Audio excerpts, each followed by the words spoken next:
Who did this to you?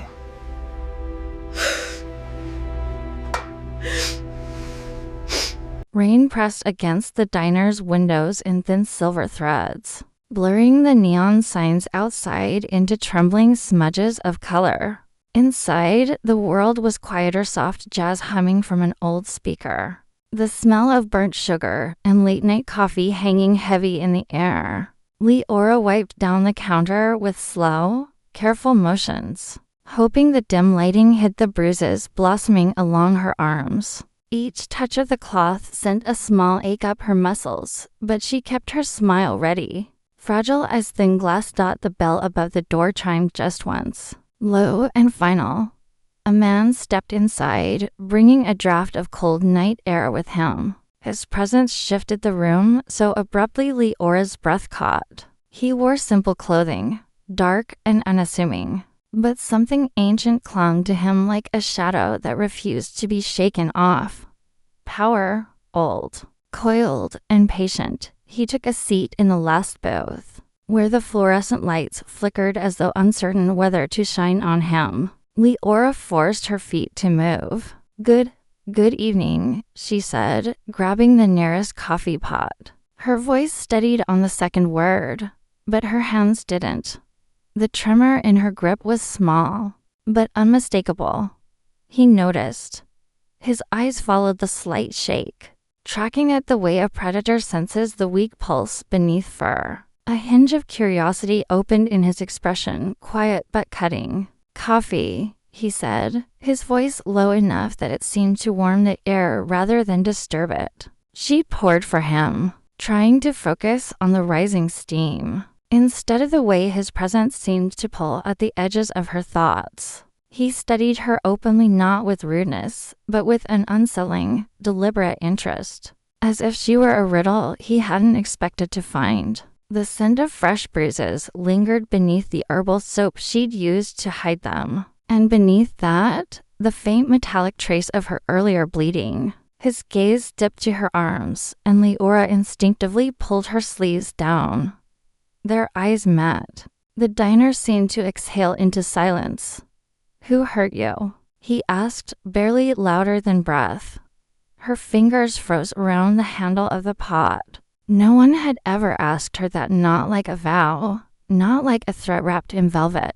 She didn't answer. She couldn't, because in that moment, as he lifted his gaze fully to hers, his pupils contracted into thin, blood-red slits. The coffee pot slipped from her hand. Asterisk, the pot shuddered against the floor, scattering a bright splash of coffee across the tiles. Leora stumbled back, breath catching in her throat, yet the man in the booth didn't flinch. He rose in one fluid motion, the kind that spoke of centuries of discipline, his chair barely whispering against the floor.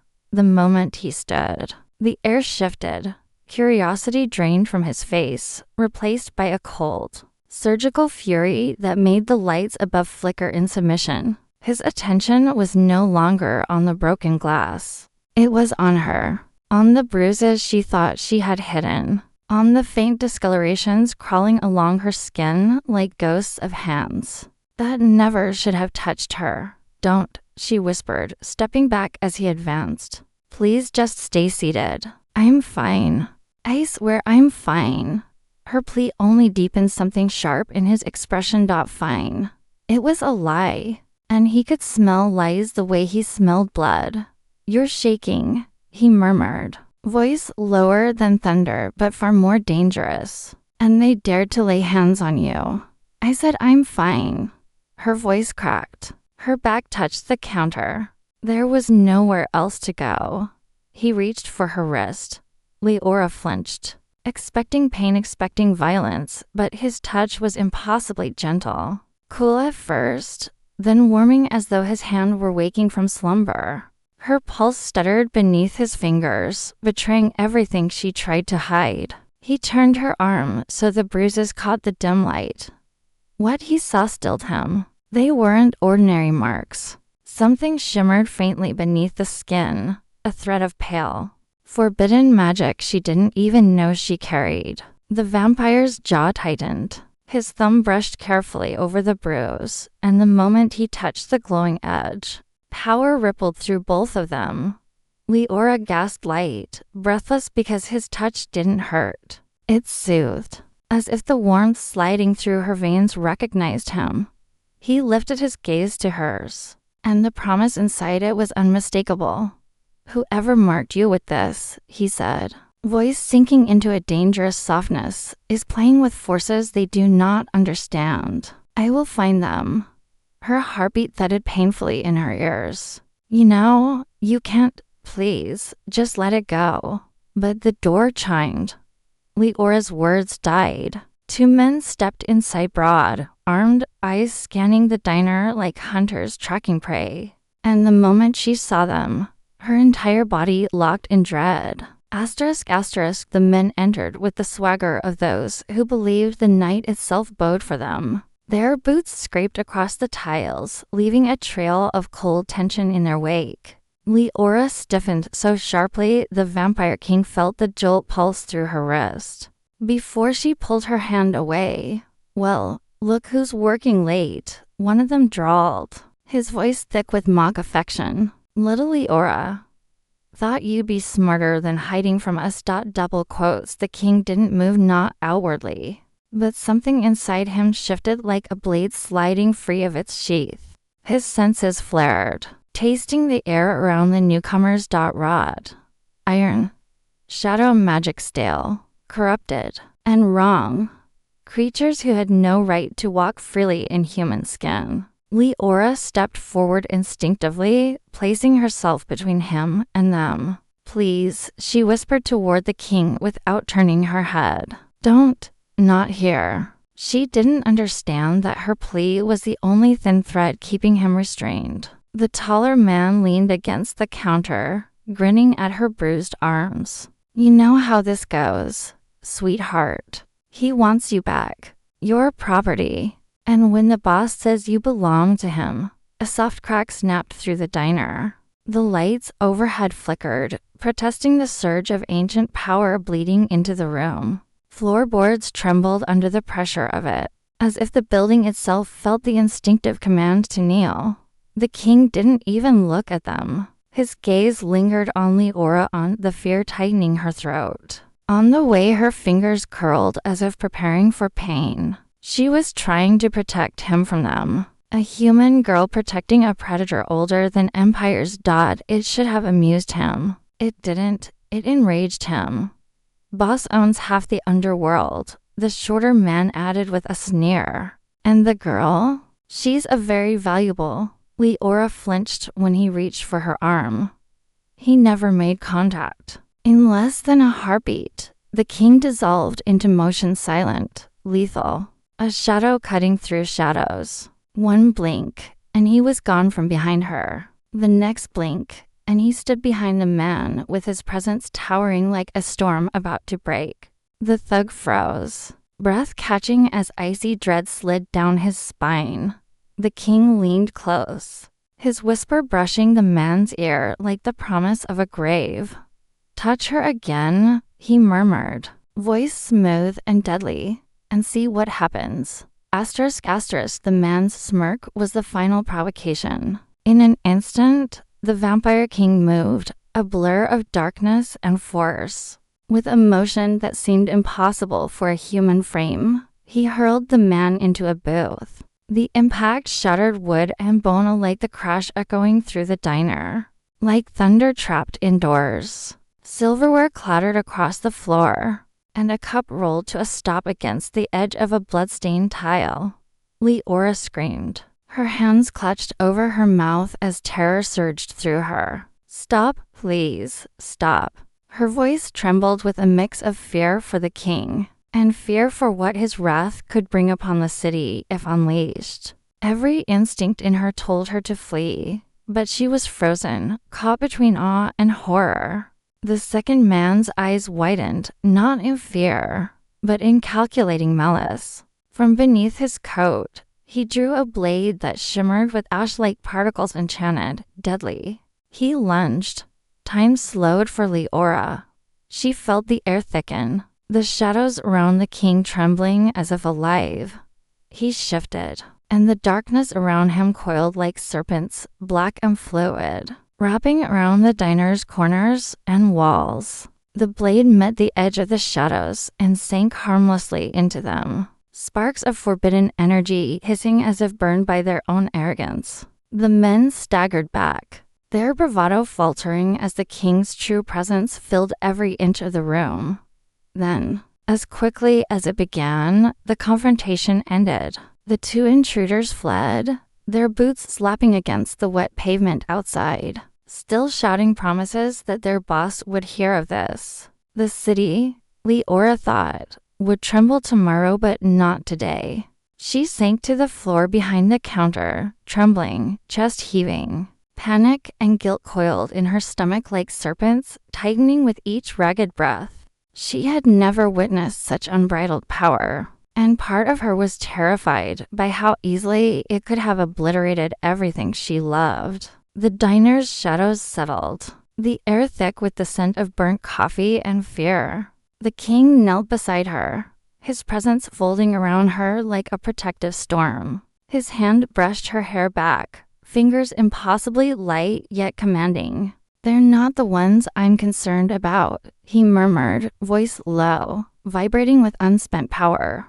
His crimson eyes softened just enough to hint at curiosity, at concern, at something unspoken. "Tell me, who do you truly fear?" Leora's heart skipped a beat, and the diner seemed to hold its breath, waiting for an answer she didn't yet know she could give. Leora's hands twisted in her lap, knuckles white as if squeezing out the courage she barely had left. The diner was quiet except for the distant patter of rain, a soft, relentless rhythm against the windows. Her voice was almost a whisper, brittle and trembling. I'm not just in danger from them," she admitted, eyes fixed on the darkened floor. "There's someone else, someone who owns me." Her fingers grazed the bruises along her arms, tracing the painful proof of her enslavement. "A man, a crime lord. He uses blood magic, a contract. I'm bound to him. Every time I try to leave, these marks." She paused, choking on the confession. "They appear. Punishment. I've no one left to help me. No family. No one."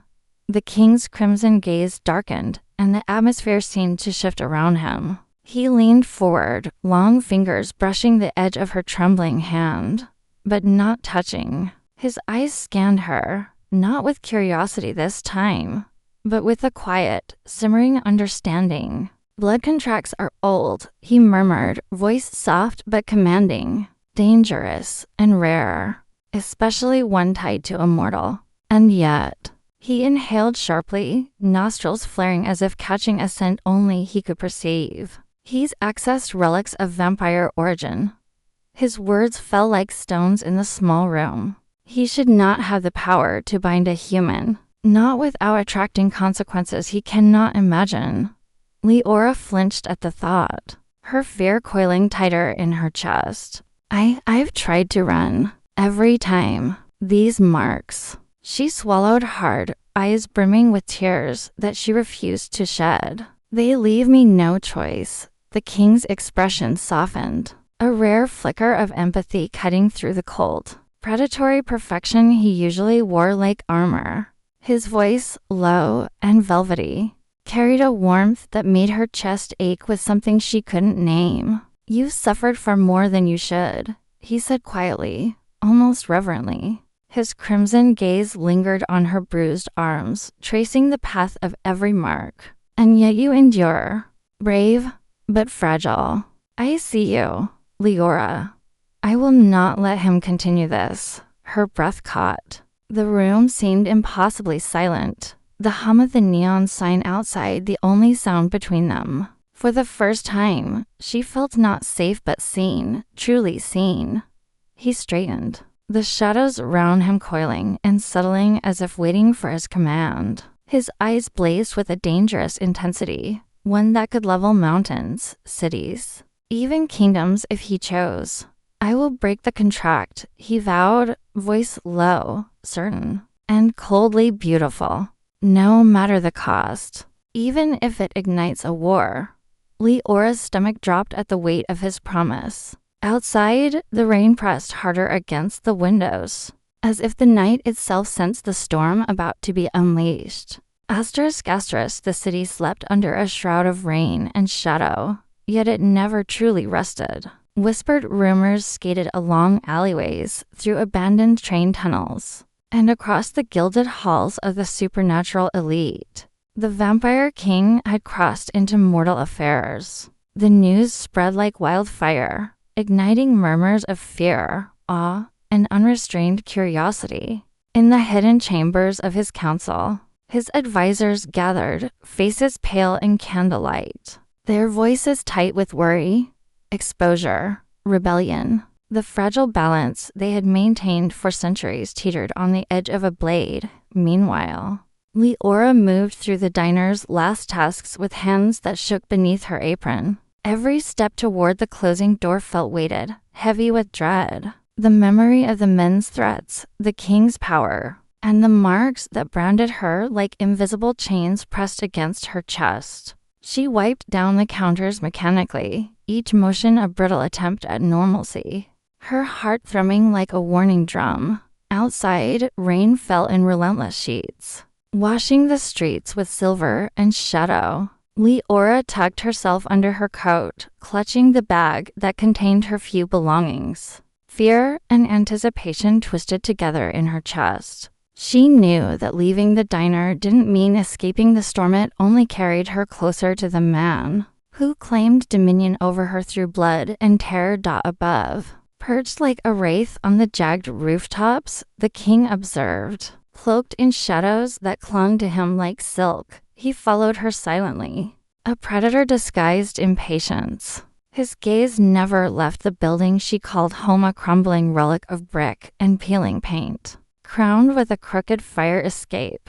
Even from this distance, he saw the words carved into her doorframe, intricate patterns etched in dark magic. They pulsed faintly, almost sentient, a lattice of control and surveillance designed to trap her in perpetual obedience.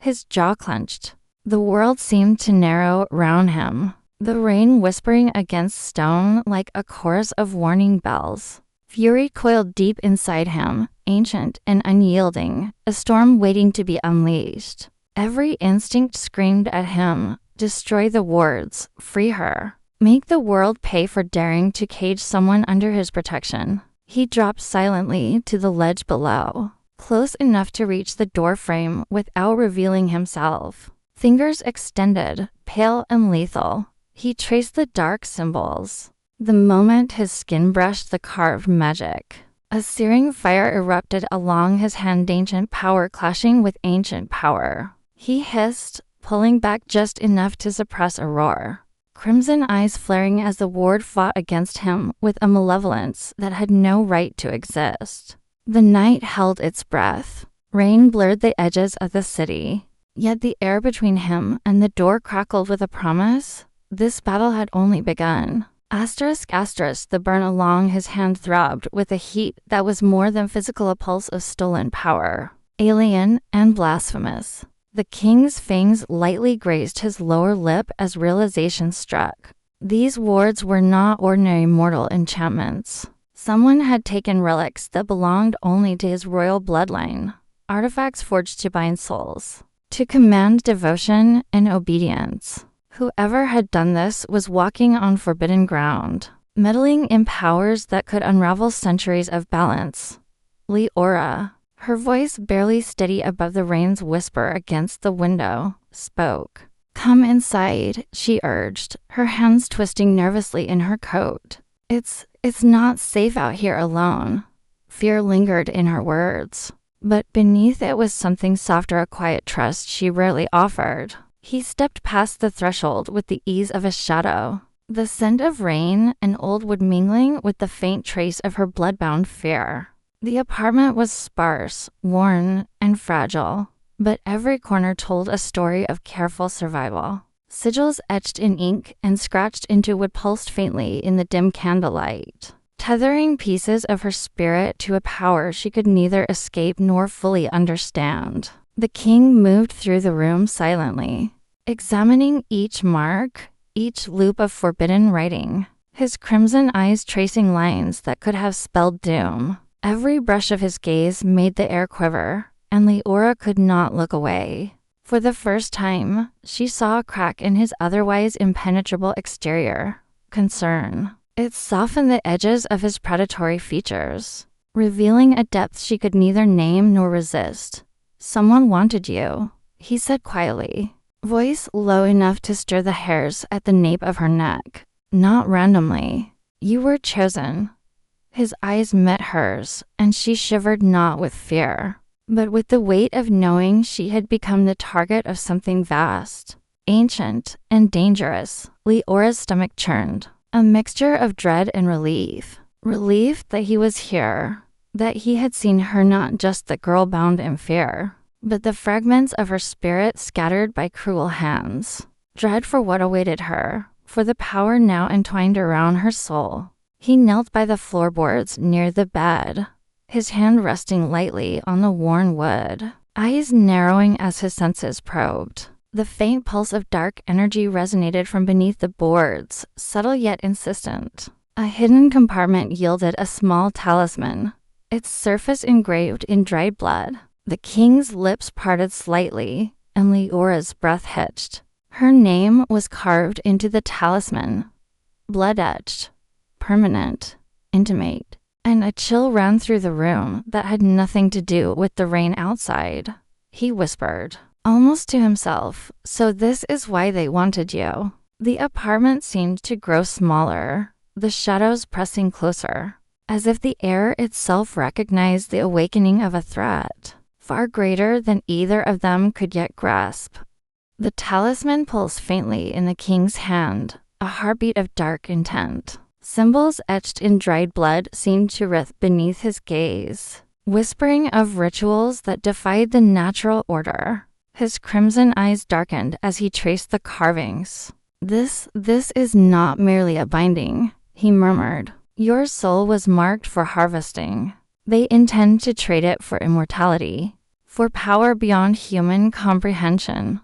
Leora recoiled, clutching her arms as though the words themselves could strike her. No, that's impossible. That can't be me." Her voice cracked, trembling as terror bloomed in her chest like a living thing. "It is," he said softly, placing the talisman on the counter, fingers hovering just above it. "And they chose you for a reason. You have an echoed soul." She froze. "An echoed soul?" He nodded, voice low and careful, as though handling something fragile and priceless. "A human with this rarity carries fragments of life that resonate beyond the normal span. It is why they seek you, because only someone like you can anchor the ritual." Leora sank to the floor, trembling violently. "I'm cursed," she whispered through choking sobs. "I shouldn't exist. I should have been broken long ago." The king knelt beside her, moving with the ease of someone who could command storms yet chose gentleness. His hands hovered near her shoulders, emitting a quiet warmth that steadied her, even as shards of plaster crumbled from the ceiling above. The talisman reacted to his presence, ancient magic lashing out, but he absorbed it like a dam holding back a flood. "You are not cursed," he said, voice low but resonant, vibrating with unshakable certainty. "You are powerful, dangerous to those who would misuse you. Yes, but that power is yours. It does not condemn you. It protects you." She looked at him, eyes wide and tear-streaked, caught between fear and the strange, piercing comfort of being seen. Why me?" she whispered. The king's gaze softened, a rare vulnerability breaking through his predatory perfection. "Because I felt you the moment I sensed your aura. You were impossible to ignore." A silence fell, heavy with rain pattering against the windows. She pressed closer to him instinctively, not entirely aware that she sought safety in the shadow of the predator she had first feared. Then, without warning, the apartment shuddered violently. the walls groaning under an invisible weight. Dust rained down from the ceiling, and Leora clutched the king's arm instinctively. "Someone's coming," he said, voice low, teeth brushing against the edge of calm. His eyes flared crimson. "Powerful. Too close. Prepare yourself." The storm outside seemed insignificant now. The real danger had arrived, and it was already at the door. Asterisk, the door to Leora's apartment shuddered under a force that was not human. Shadows swirled like living smoke as the crime lord stepped through, cloaked in an aura of twisted magic. His presence filled the small space, pressing against walls, furniture, and even Leora's chest with a weight that made it hard to breathe. Behind him, his henchmen carried weapons etched with dark runes, the blades faintly glowing with an unholy light. "Return her," the crime lord commanded, voice smooth and venomous, "or I will activate the contract, and your soul will belong to me body and essence." Leora trembled, pressed against the king instinctively. Her pulse raced. The words alone sent a chill down her spine. "Please," she whispered, voice barely audible. "Don't." The king stepped forward, every movement fluid and commanding. His presence expanded, filling the apartment with the weight of centuries. The shadows around him curled like serpents, pressing against the invaders without touch. A silent demonstration of authority that forced the henchmen to stagger back, blades wobbling in their hands. The room itself seemed to tremble under his power, paint flaking from walls, dust lifting in the air like a warning. Leora's breath caught in terror and awe. She understood, in a visceral way, that a direct clash between the king and these men would not leave the street intact. The sheer force of their supernatural powers could collapse the building, perhaps half the block, and she could do nothing but watch. The crime lord laughed, a cold, cruel sound. "Do you feel that, king?" he said, gesturing at the tremor in the apartment. "Your power. Magnificent, yes, but ultimately, mortal affairs will touch you. I've stolen relics of your bloodline for decades. I've studied, planned, and waited. This girl is the key to my throne." The king's crimson eyes narrowed, the shadows around him pulsing with anticipation, as if alive and ready to strike. Leora pressed her hands to her ears, instinctively recoiling from the palpable tension, from the silent war of powers radiating between two beings older and darker than the night itself. Then, with a flick of the crime lord's wrist, the talisman on the floor pulsed violently. Glowing chains erupted from it, wrapping around Leora's arms and legs, searing warmth against her skin, burning with unholy magic. She screamed, the sound tearing through the room as her body was drawn taut by the spectral bonds.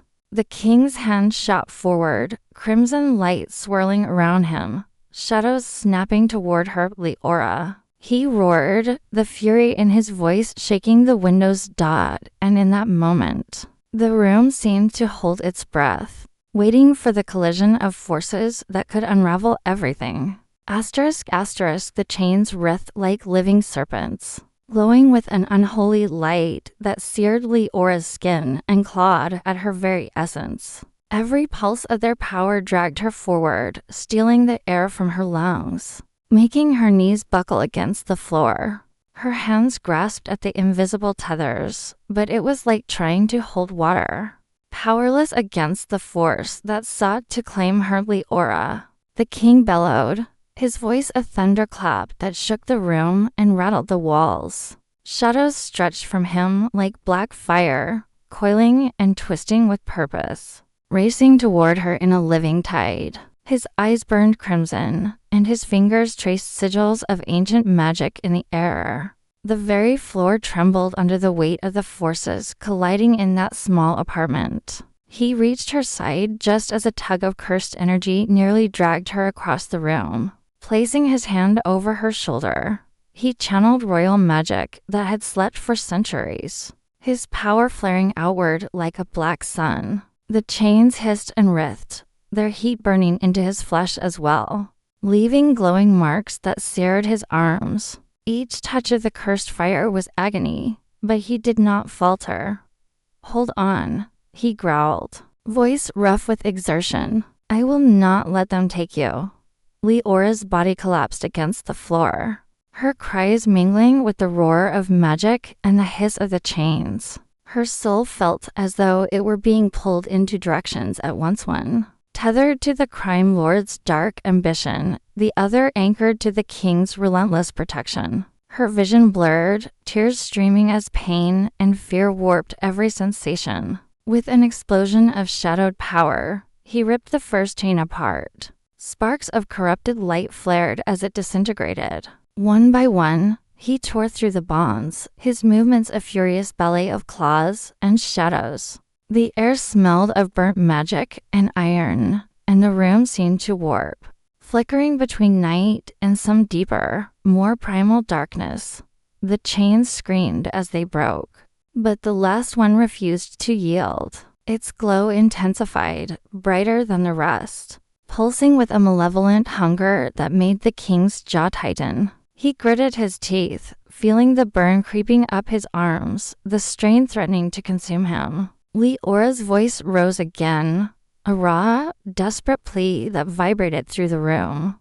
"This one won't break," the king murmured, tension coiling around him like a living thing, his crimson eyes fixed on the glowing tether, knowing instinctively that this final link held more than mere magic. It held intent, a calculated will, and a danger far greater than he had anticipated. Outside, the storm continued, but inside, the apartment was a crucible of power, and the last chain pulsed as if alive, refusing to release its claim on her soul. The final chain pulsed with malevolent life, brighter than the moon reflecting off the rain-soaked city. The king's eyes burned crimson, his jaw tight, and shadows swirled around him like a storm waiting to break. Every instinct screamed caution. This chain was alive, aware, a tether of forbidden magic stronger than anything he had faced in centuries. He knelt beside Leora, voice low and certain. "There is only one way," he murmured, lips brushing her temple. "A royal vow, forbidden, irreversible. It binds my essence to yours. But it is the only path to sever this without destroying you." Her wide, tear-streaked eyes met his. "Your essence, she began. But he silenced her with the weight in his gaze. With deliberate precision, he invoked the vow. Ancient words slipped from his lips like black silk, coiling through the room, threading into the very fibers of reality. A pulse of power radiated outward, the air snapping with electricity. Shadows thrashing against cursed fire. The final chain quivered, shrieking with defiance, and then exploded. The shockwave tore through the city streets below, rattling windows. Blocks away, splintering the stolen relics into shards that dissolved into sparks. The crime lord screamed, flung backward as if the night itself had turned against him. Dark magic scattered, hissing into the rain, leaving nothing but the echo of power and the faint stench of burned enchantments. Leora collapsed against the king, chest pressed to his, trembling, breath ragged. For the first time, she felt his heartbeat beneath her cheek, a steady, impossible rhythm in a creature who should have known only cold eternity. His arms wrapped around her protectively, firm and unyielding, yet cautious enough to cradle her fragile form. "You're safe," he murmured, voice low, vibrating with both relief and warning. For now. His crimson eyes softened in ways he had never permitted himself to show. And yet, beneath that tenderness, she could sense the weight of transgression. Breaking a sacred law of his bloodline to save her had consequences. Laws older than kingdoms, older than empires. The apartment was silent save for her ragged breaths and the quiet hum of residual magic. But then the unmistakable sound of authority approaching. The shadows at the edges of the room stiffened, the air tightening like a drawn bowstring. The king's gaze lifted, eyes narrowing. "They've come," he said, voice taut with controlled fury. "My council, and they are not pleased." Outside, the storm raged on, but inside, the night trembled with the threat of judgment, and Leora's heart lurched as she realized the battle had only just begun. The council arrived like a tempest in human form, filling the apartment with the scent of old blood, authority, and restrained fury. Each member radiated centuries of power, eyes sharp and cold, assessing the aftermath of the battle. The shattered relics on the floor, the lingering hum of magic, the faint scorch on the walls all spoke louder than words of the king's transgression. "Release her," one intoned, voice like cracked marble. "You know the law. You swore the royal bloodline would never bind itself to a human. You face judgment." The king stepped forward, shadows rippling around him like a storm-swept sea. Crimson eyes flared, ancient power coiling visibly in the air. "She is under my protection," he declared, every word a strike of steel. "I will not relinquish her to anyone, least of all to those who would corrupt her soul for their gain." A murmur ran through the council. Some stiffened, others leaned forward, incredulous. Never had a king so openly defied the sacred decrees of their order. The tension was almost tactile, the room quivering under the weight of unspoken threats. Leora tried to rise, a trembling hand reaching toward him as if instinctively seeking safety. But the effort almost broke her, the remnants of soul burn clawing at her from the recent ritual. Her knees gave way, and she gasped, collapsing. The king caught her instantly, one arm sliding around her waist, the other beneath her knees, holding her against him as though she were the most precious treasure in existence. Her cheek pressed to his chest. She could feel the impossible rhythm of his heart beneath her era warmth and steadiness that no mortal had any right to inspire in a creature of his kind. The council sensed it then, the depth of the bond, the irreversible intertwining of immortal essence and human life. They realized that defiance was no longer an option. This was not just protection. It was devotion, ferocity, and inevitability. Any attempt to challenge him now would spark a war that would shake the foundations of both mortal and supernatural worlds. The city outside trembled with the echoes of the supernatural battle, the storm of magic still lingering, whispering promises of chaos and power. Leora's trembling fingers clutched at his coat, and he leaned close, his breath brushing against her hair. "Your life is mine to protect now," he murmured, voice low and absolute. A dark promise threaded with warmth. "And the entire city will soon learn what that means." The words hung in the room like a herald of coming storms, heavy with unspoken consequences, and for the first time, Leora understood that her fate was no longer her own, but neither, she realized, was she entirely afraid.